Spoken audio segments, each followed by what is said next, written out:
Eh bien, il est pile poil l'heure de commencer. Pour ces 20 petites minutes, ça va être rapide, mais bien évidemment, je vais faire en sorte qu'on ait quelques temps de questions-réponses à l'issue, et puis je me tiens à votre disposition. Alors, avant de commencer, comme j'aime vraiment bien savoir un peu à qui je m'adresse, j'ai juste une rapide question. Combien d'entre vous sont des start-upers, entrepreneurs? D'accord, un. Combien représentent des grands groupes? Ok, super. Et des centres de recherche, j'imagine? Non. Alors, les autres? Mystère? Accompagnement des startups, d'accord. Puis, voilà. Donc, effectivement, c'était le quatrième possibilité. Super. Bon, un panel assez varié. Alors, gros défi. La question, c'est en 24 heures. Bon, évidemment, c'était une question un peu catchy, mais est-ce qu'on est capable de valider vraiment la valeur d'un projet innovant? Donc, je suis Séverine Herlin, la fondatrice et dirigeante de la société Vianeo. Et depuis maintenant, un certain nombre d'années, puisque ça fait 15 ans que Vianeo existe, nous répondons à cette question fondamentale qui est la question des angles morts dans un projet d'innovation. Par définition, et en plus, il n'y a pas de rétroviseur. Donc, c'est non seulement des angles morts, mais en plus, on ne sait même pas ce qu'on va voir devant nous. Donc, comment faire pour arriver à rendre les choses plus claires? Alors déjà, il y a un point qui est important. Et encore une fois, l'utilisateur est le premier concerné. Qui est concerné par cette validation des projets? Selon nous, il y a trois personnes qui sont vraiment concernées. Il y a le porteur de projet lui-même, qu'il soit entrepreneur, qu'il soit manager dans un grand groupe, qu'il soit chercheur, qu'il soit indépendant. Il y a son accompagnant, donc son mentor, le coach qui va l'aider à y voir plus clair. Et bien évidemment, il y a l'investisseur qui peut être le décideur dans une grande organisation ou un investisseur externe. Ces trois personnes, elles ont un même enjeu, c'est ça. C'est de voir ce magnifique projet sous cette forme de belle Ferrari rutilante et hyper prometteuse. Mais la question fondamentale derrière, c'est: est-ce qu'il y a un moteur dans cette Ferrari? Et une fois que je le mets sur la route, est-ce que ça roule? Est-ce qu'il cale? Est-ce qu'il va plutôt aller sur des petits chemins de campagne? Voilà, grande question. Donc notre question, c'est comment je m'assure que dans la Ferrari, il y a un vrai moteur, et ça dès le départ, même si je sais que ce moteur va s'améliorer au fur et à mesure, n'empêche qu'il faut le construire. Donc mettons-nous dans la peau à la fois de celui qui va présenter son projet et de celui qui va le valider. Finalement, il est un détective, il a une énigme à résoudre qui est: qu'est-ce que je vends et à qui je vends? Ou si c'est un projet interne dans une entreprise, ça va être: quelle valeur j'apporte et à qui j'apporte cette valeur? Eh bien, pour filer la métaphore du détective, notre approche propose de suivre pas à pas cette logique du détective. La première étape, c'est d'aller identifier des indices. Pour ça, bien évidemment, il faut se poser des bonnes questions. Alors, pour ceux qui voudront, j'ai un petit jeu de cartes dans lequel il y a toutes les questions là. Il y en a 20. Il n'y en a pas plus, en tout cas sur l'enjeu de valider la valeur du projet. Donc déjà, se poser les bonnes questions, aller collecter l'information, aller au front. On sait à quel point c'est difficile, mais pourtant absolument crucial. ChatGPT peut nous aider à collecter une certaine information, mais elle sera jamais aussi bonne que celle que j'entendrai par moi-même et les questions que je poserai par moi-même. Ensuite, il s'agit de relier cette information, de faire sens, d'organiser, de relier cette information et de faire sens. Et ça va nous permettre d'analyser pour arriver à une conviction, celle du détective, qui est de dire: oui, le potentiel de valeur à l'instant T, compte tenu de toutes les informations que j'ai. On sait aussi qu'on est dans une rationalité limitée, on n'aura jamais toute l'information, mais à l'instant T, l'information que j'ai me permet de définir cette stratégie. Eh bien, voilà l'originalité de l'approche que Vianeo propose. C'est une approche systémique du marketing stratégique est particulièrement efficace dans un contexte incertain. Aujourd'hui, cette approche a fait la preuve sur plus de 10 000 projets. Il y a des grands centres de recherche qui l'utilisent, tels que le CEA. Je reviendrai sur les cas d'usage. Mais l'enjeu, c'est bien d'ouvrir le moteur, de regarder tous les éléments et les informations qui doivent construire et valider ce moteur pour arriver à décider droit dans ses bottes sur les actions et les arguments, évidemment, qui font la force du projet. L'intérêt aussi de cette approche, c'est qu'elle va permettre d'utiliser toutes les autres méthodologies et de leur donner la part belle à un moment ou à un autre de la marelle.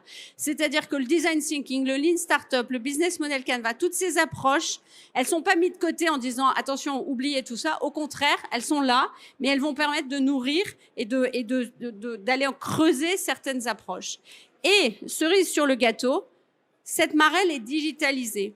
Donc, ça devient la base de données du projet.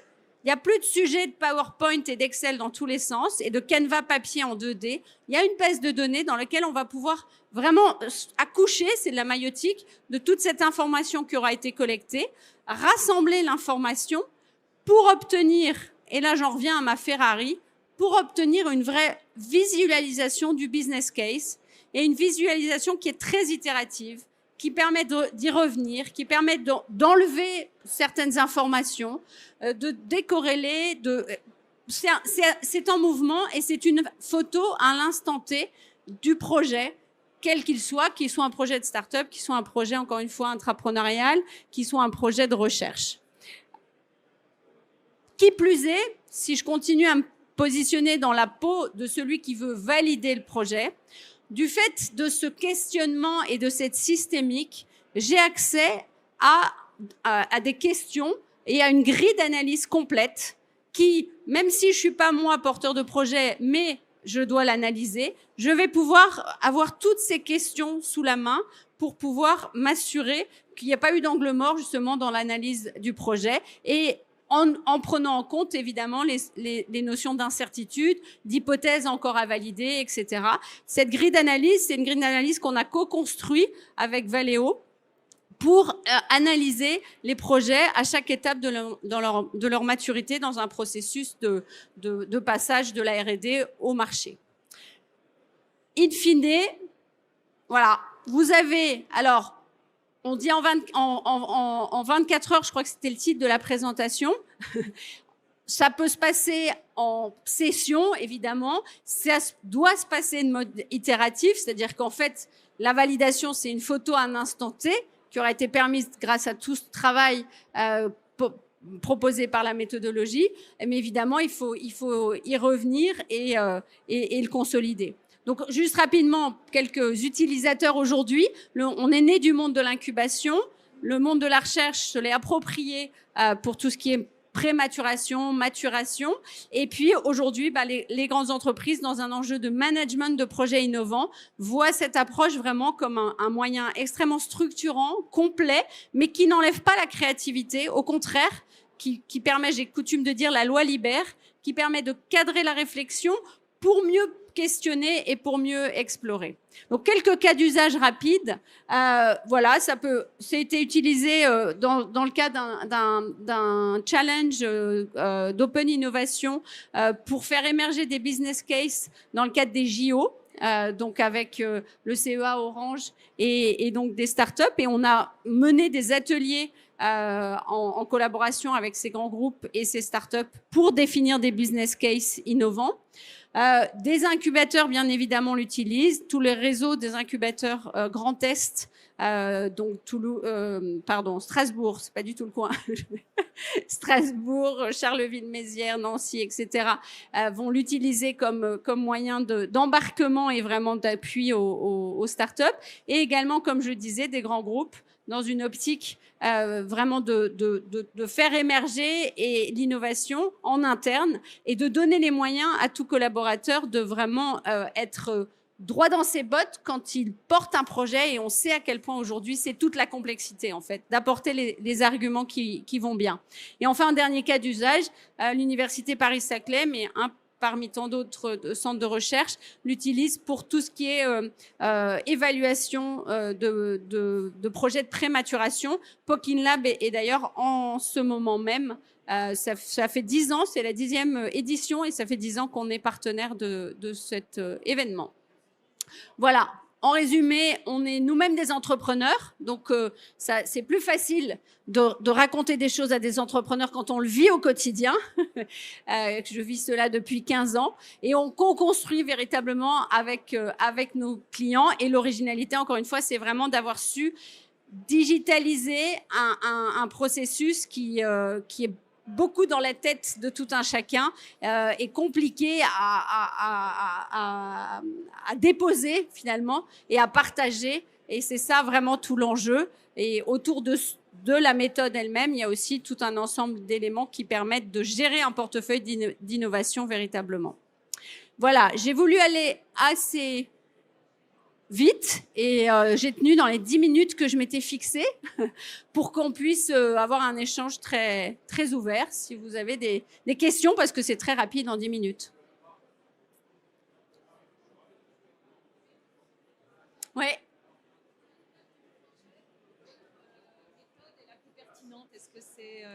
Je crois avoir entendu, mais pour tout le monde. Oui, à quelle étape du projet votre méthode est la plus pertinente? Est-ce que c'est en phase d'idéation, de déploiement? Alors en fait, je ne sais pas, tout au long, mais à chaque étape, il y a une vertu. En phase d'idéation, l'enjeu, et on le voit beaucoup, notamment avec la recherche, l'enjeu est de découvrir les indices et les questions à se poser. Donc là, ça permet de prendre acte de tout ce qu'il va falloir collecter comme information. Et donc là, c'est très pédagogique. En étape vraiment d'exploration, alors là, c'est parfait parce qu'on est face à une page blanche. Un projet, quand on l'ouvre sur la plateforme, il est page blanche. Et donc là, on n'a pas le choix. Il faut aller se poser les questions, il faut aller utiliser les bons moyens pour collecter l'information, etc. Et donc là, ça va vraiment apporter une première photo qui, en général, fait vraiment un effet extrêmement... produit un effet très puissant pour les porteurs de projets et l'accompagnant, parce que voilà, le business case s'éclaircit et on sent bien à la fois toutes les hypothèses qu'on a encore à valider, mais tout ce qu'on a bien. Et puis ensuite, nous, notre préconisation, c'est de continuer à l'utiliser de manière itérative, parce que finalement, ça devient un support de marketing stratégique, c'est-à-dire un support vraiment pour définir sa stratégie. Et moi, ça fait 15 ans, j'ai toujours mon cas Vianeo sur Vianeo. Et dès qu'il y a une nouvelle personne qui rentre dans l'entreprise, je commence par lui dérouler tout notre business case, toute notre stratégie avec ce support-là. Voilà. Mais voilà. Donc, ça répond à votre question. Est-ce qu'il y a d'autres questions? Oui. Et quel est votre modèle économique? Alors, nous, on se positionne comme on diffuse la méthodologie par le biais d'outils qui permettent de le mettre en œuvre. Donc, on a deux produits. Un produit de formation certifiante, c'est-à-dire qu'on va former et certifier des accompagnants à la méthodologie pour l'utiliser. Et aujourd'hui, on a plus de 1000 personnes qui ont été formées. On a un club d'utilisateurs qui représente tout l'écosystème de l'innovation, grands groupes, incubateurs, chargés d'affaires et consultants.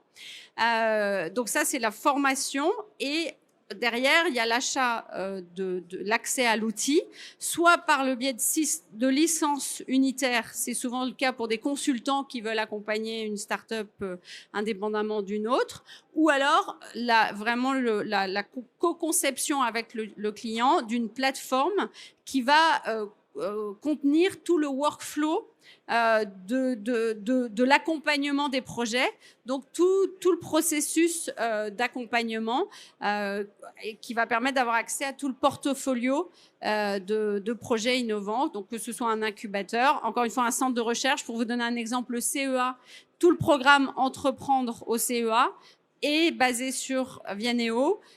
Et donc, ils ont leur propre plateforme avec toutes les étapes et les collaborateurs ont accès à un moment ou à un autre. Et donc, ça permet aussi d'avoir une vision analytique du portefeuille. Voilà, donc on vend de la licence et de la formation. Nous ne sommes pas des consultants. Notre but, c'est de fournir justement à tout l'écosystème cette méthodologie.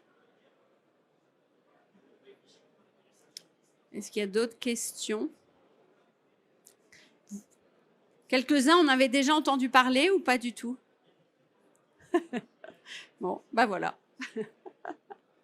C'est fait.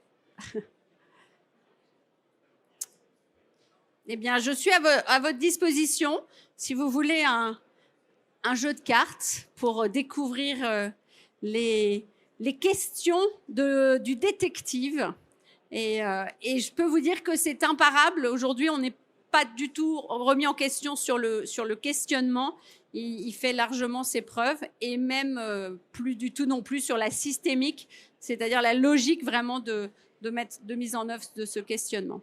Ce qui permet en fait, quand on le met en œuvre, de se concentrer sur le fond et d'aller droit au but sur le sujet de « Ok, mais où est-ce que tu crées de la valeur ou pas ?» Et ça permet aussi, je m'arrêterai là, de décider facilement d'un no-go sur un projet.